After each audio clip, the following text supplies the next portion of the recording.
네, 오늘도 충만한 은혜 가운데 하나님의 말씀이 함께 하시는 저와 여러분이 되시기 바랍니다. 네, 어제도 말씀드리고 그제도 말씀드렸지만 이스라엘 역사에 있어서 가장 참담했던 시기를 배경으로 하고 있죠. 특별히 4장에서 이스라엘은 블레셋과 전투에서 아주 대패를 합니다. 그리고 그들이 하나님의 임재의 상징인 언약궤를 들고 앞에 나갔는데 그러면 이길 거라 이 미신적인 생각에 사로잡혔던 거죠. 그래서 제사장 홈리와 비느하스를 통해서 언약궤를 전쟁터로 가져옵니다. 근데 결과는 어땠어요? 전쟁의 승패가 그냥 나무개짝에 달리는 것이 아니라 살아계신 하나님과의 관계에 달려 있다 하는 거죠.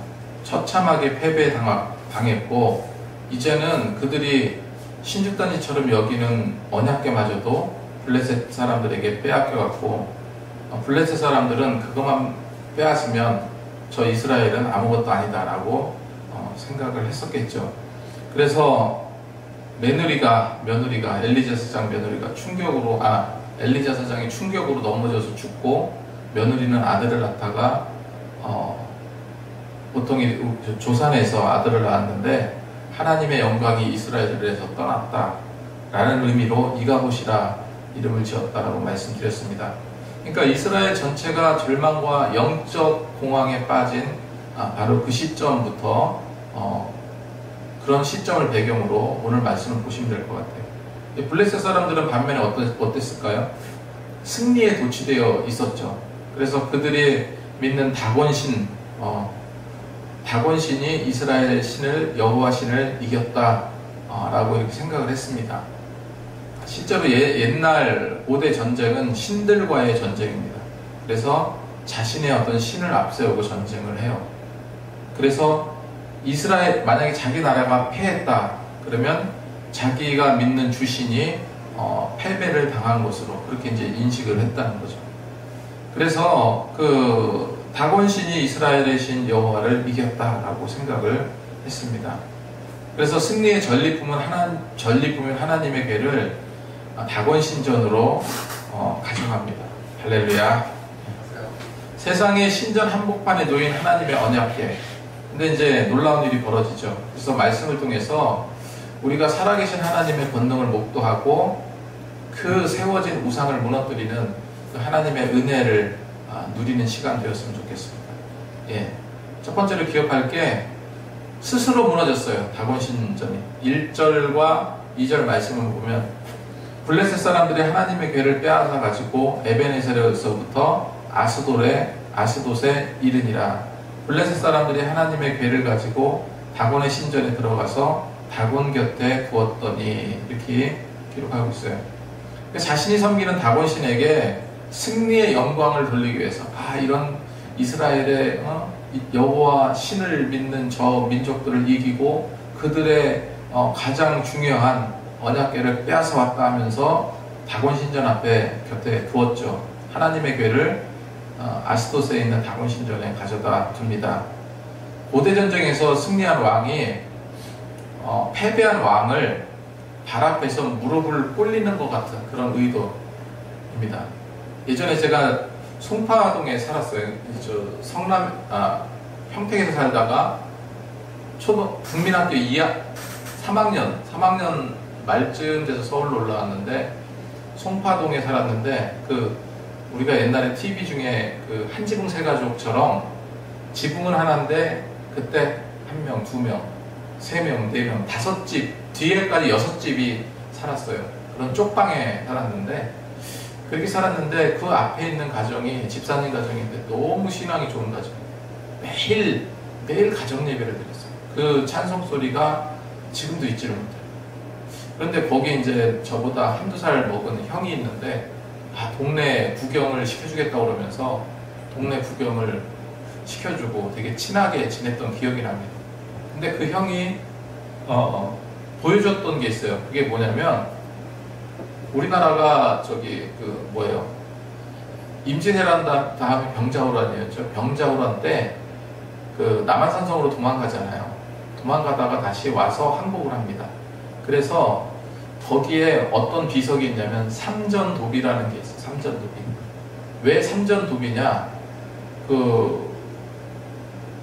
저 중국에 왕이 무릎 꿇고 3번 절을 했다 해서 삼전도비입니다. 근데 거기에 있는 거를 쭉 읽어봤어요. 써 있는 거를 읽어봤는데 뭐라고 써 있냐면 왕이 중국의 황제에게 3번 절을 했는데 3번 절했는데 이마가 피가 나도록 찧어서 절을 했다는 거예요. 그게 패배의 얼마나 모욕적이겠습니까? 다른 것도 아니고 왕인데 왕이 그렇게 했다는 거죠. 그래서 이제 이때 당시에 전쟁도 마찬가지로 포로를 잡아오면 무릎 꿇리고 뭐 발가락을 자른다든지 손가락을 자른다든지 그런 어떤 잔혹한 행위도 있었습니다. 그런데 문제는 그들이 생각했던 의도하고는 전혀 다르게 놀라운 일이 벌어져요. 3절에 아스돗 사람들이 이튿날 일찍 일어나 본즉 다곤이 여호와 궤 앞에 엎드러져 그 얼굴을 땅에 대었는지라. 그들이 다곤을 일으켜 그 자리에 세웠더니, 그러니까 신전이 엎드려져 있었다. 놀라운 일이죠. 그 다곤의 신상이 하나님의 궤 앞에서 얼굴을 대고 쓰러져 있어 마치 살아계신 여호와 하나님께 경배라도 하듯이. 근데 여기서 여호와의 궤 앞에 쓰러졌다 했잖아요. 이 쓰러졌다 라는 말은 히브리 원어로 보면은 나팔이라는 단어입니다. 나팔. 이거는 단순히 넘어졌다는 의미가 아니라 경배하다, 워십, 경배의 의미도 담겨 있으니까 누구누구에게 신께 경배하다, 또 패배하여 쓰러지다. 단순히 우리가 실수로 엎어지고 넘어지고 이런 단어가 아니라는 거예요. 여호와 하나님께 경배하다라는 의미, 그리고 그냥 쓰러진 게 아니라 패배해서 쓰러지다, 이런 뜻을 가지고 있는 단어라는 겁니다. 이게 우연히 일어난 일이 아니라는 거죠. 그래서 창조주 하나님 앞에 피조물인 우상이 마땅히 보여야 될 그런 모습으로도 볼 수 있는 거예요. 그래서 블레셋 사람들은 그냥 다급하게 다곤신을 다시 신상을 일으켜 세웠어요. 그러니까 스스로 일어서지도 못하는 신, 사람들이 세워줘야만 제자리에 지킬 수 있는 것이 바로 우상의 본질입니다. 그러니까 우리가 신앙생활하고 앞으로 우리가 어떻게 살아가야 할까, 여러 가지 생각도 하고 또 기도도 하겠지만 이런 근본적인 어떤 본질에 대한 생각을 우리가 가져야 되죠. 그래서 세상 살아가는 게 모든 게 움직이는 거고, 모든 게 활동하는 거고, 모든 게 정말로 가치 있다고 여길 수 있지만 여호와 하나님의 그 신앙 앞에서는 움직이지도 서지도 못하는 우상과 같다, 그런 본질과 같다 하는 겁니다. 우리가 세상 열심히 살고 잘 사는 것도 하나님의 뜻이지만 집착하거나 빠져들면 우리가 우상에 빠진다라고 이야기하잖아요. 그런 어떤 의미를 다시 한번 되새김질했으면 좋겠습니다. 하나님은 더 한번 기회를 주셨지만 그걸 깨닫지 못했어요. 그리고 다음날 더 결정적인 사건이 일어납니다. 4절 말씀에 그 이튿날 아침에 그들이 일찍 일어나 본즉 다곤이 여호와의 궤 앞에 또다시 엎드려져 얼굴이 땅에 대고 머리와 두 손목은 끊어져 문지방에 있고 다곤의 몸뚱이만 남았더라 했습니다. 이번엔 그냥 쓰러진 게 아니에요. 다곤의 신상 머리와 두 손목이 잘려나간 겁니다. 그리고 문지방에 대굴대굴 이렇게 나뒹굴고 몸통만 거기에 덩그러니 남아 있는 거예요. 보통 이제 머리는 지혜와 어떤 권위를 상징하죠. 그 머리가 잘렸다는 게 무슨 말입니까? 이런 지혜와 권위가 바닥으로 떨어졌다, 추락했다, 항복했다. 손은 뭐를 말합니까? 능력과 행동을 상징해요. 그런 모든 것들이 다 끊어져 버렸다. 다시 말해서 하나님께서 다곤의 모든 지혜와 권위 그리고 능력을 완전히 끊어버리셨음을 보여주는 그런 상징적인 사건이 아닐 수가 없다는 거죠.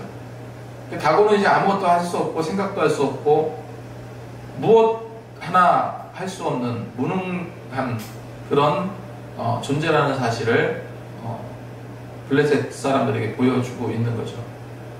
그래서 시편 115편 4절에서 7절 말씀을 보면 우상의 실체에 대해서 이렇게 고발하죠. 그들의 우상은 은과 금이요 사람의 손으로 만든 것이라 입이 있어도 말하지 못하며 눈이 있어도 보지 못하며 귀가 있어도 듣지 못하며 코가 있어도 냄새 맡지 못하며 손이 있어도 만지지 못하며, 발이 있어도 걷지 못하며, 이렇게 기록하고 있습니다.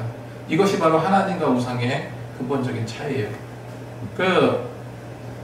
내 앞에 다른 신을 두지 말라라고 한 것만 우상이 아닙니다. 십계명에 또 뭐라고 나와 있습니까? 나를 위해서 우상을 새기지 말라 했어요. 그러니까 이거 하나님의 형상이 이런 모습일 것 같아 라고 우상을 새기는 거, 나무에 새긴다든지 아니면 돌에 새긴다든지 어떤 곳에 새긴다 할지라도 이게 여호와 하나님이다 라고 하면서 생각하면서 새기는 것도 우상이라는 겁니다. 십자가 같은 경우도 예수님께서 달리신 그 십자가, 그런데 그 십자가 자체만 우리가 바라본다면 그것도 우상이 돼요. 그러니까 그런 가운데에서 우리가 천주교를 생각해 보면, 천주교에서 마리아상을 만들고 거기에 기도하고, 그들은 그냥 어떤 형상물이다, 조각물이라 생각할 수 있지만 그렇게 볼 수가 없는 거죠. 십계명에 있는 대로 그건 우상이 될 수 있는 여지가 있어요. 그리고 제가 수영장에서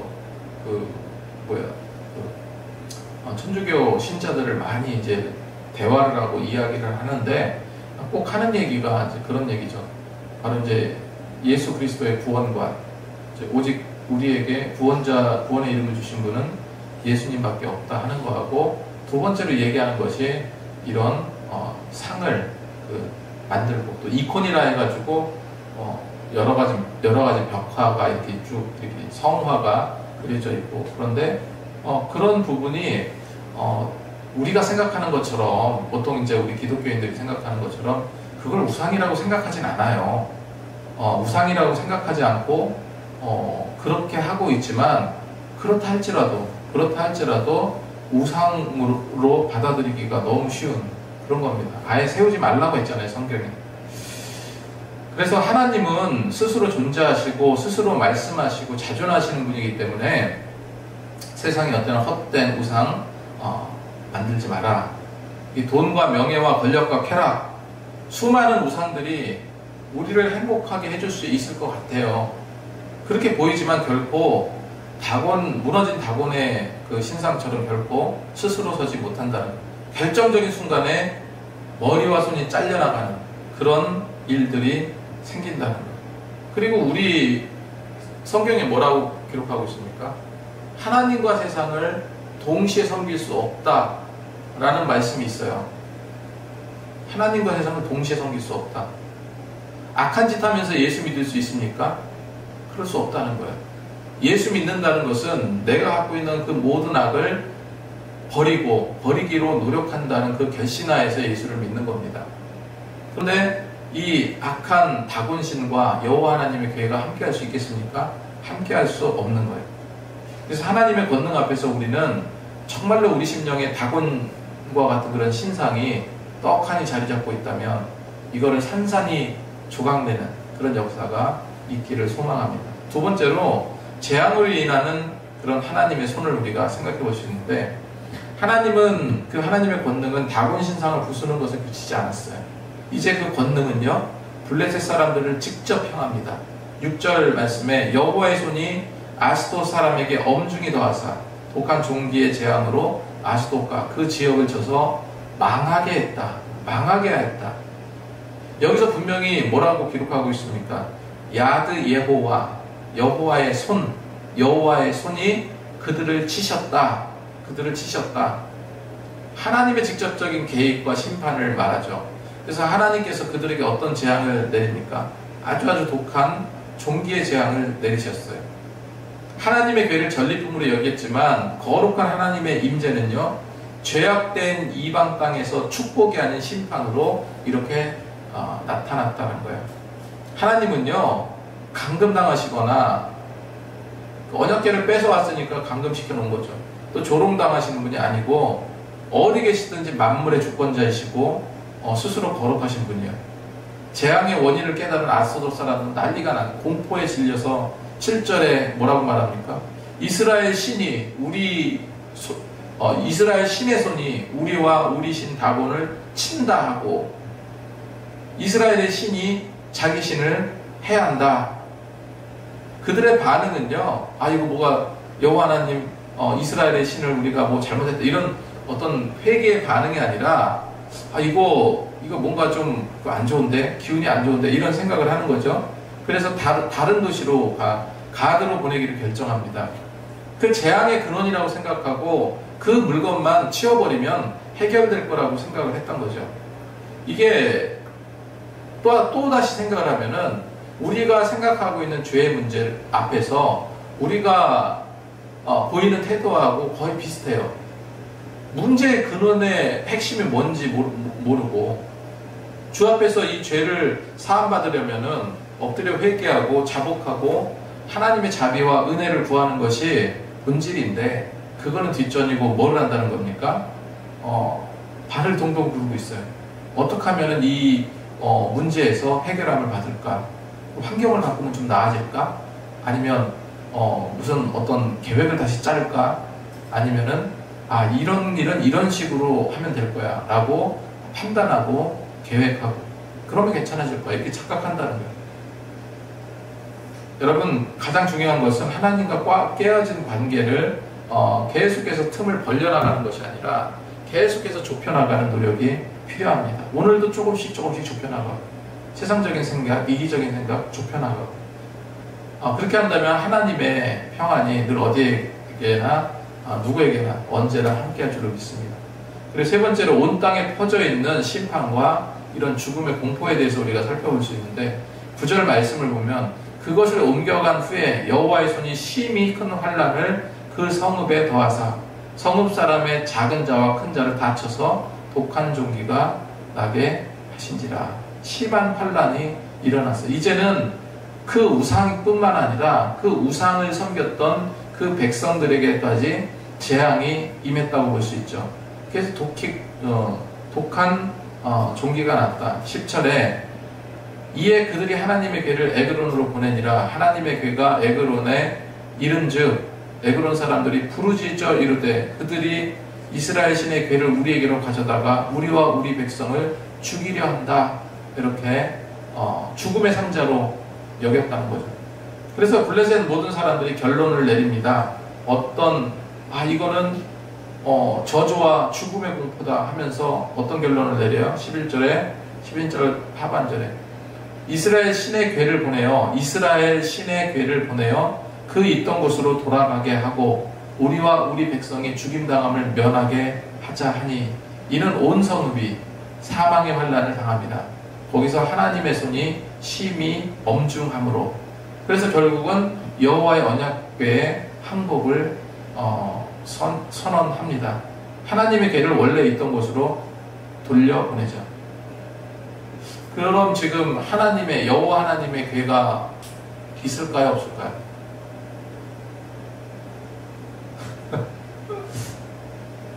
근데 아까 이제 오면서 이제 라헬 자매 얘기도 했지만 에티오피아에 보관하고 있다고 해요. 그게 확실한 역사적인 고증은 없습니다. 그러니까 에티오피아에 한 그 성전 같은 것을 져놓고 거기에서 제사장급 되는 사람들이 24시간 불을 꺼뜨리지 않고 그 언약궤를 지킨다고 합니다. 근데 한 번도 외부에 공개된 적이 없어요. 구약시대 때 지성소에 안치돼서 공개할 수 없었던 거랑 마찬가지로 그렇게 그 괴를 모신다고 그래요. 근데 사실인지 아닌지는 모르겠어요.